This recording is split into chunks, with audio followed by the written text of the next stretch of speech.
સુરતના સરથાણા ખાતે આવેલા નેચર પાર્ક ખાતે એશિયાઈ વરુનું સફળ બ્રીડિંગ થયું છે. પ્રાણી સંગ્રહાલયમાં 2003માં શરૂ થયા બાદ પ્રથમવાર જયપુરથી વરુની જોડી લાવવામાં આવી હતી. આ નર અને માદાની જોડીને સવર્ણના સમયગાળા દરમિયાન પૂરતી પ્રાઇવેસી આપવામાં આવી હતી. ગત 4 જાન્યુઆરીના રોજ 2 બચ્ચાઓને જન્મ થયો હતો, જે બંને હાલ એકદમ તંદુરસ્ત હોવાનું જાણવા મળી રહ્યું છે.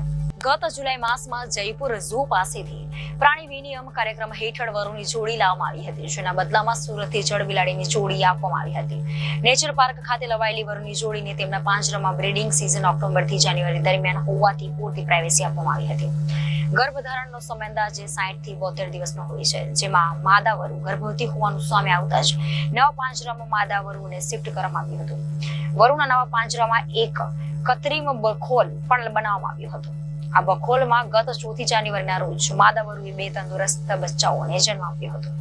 હાલ આ બચ્ચાઓની આંખો ખુલી ગઈ હોવાનું કહેતા હિનાબેને ઉમેર્યું હતું કે જેવી માદા વરુ પોતાના બચ્ચાઓને લઈને બખોલમાંથી બહાર આવશે ત્યારે લોકોને તેને જોઈ શકશે.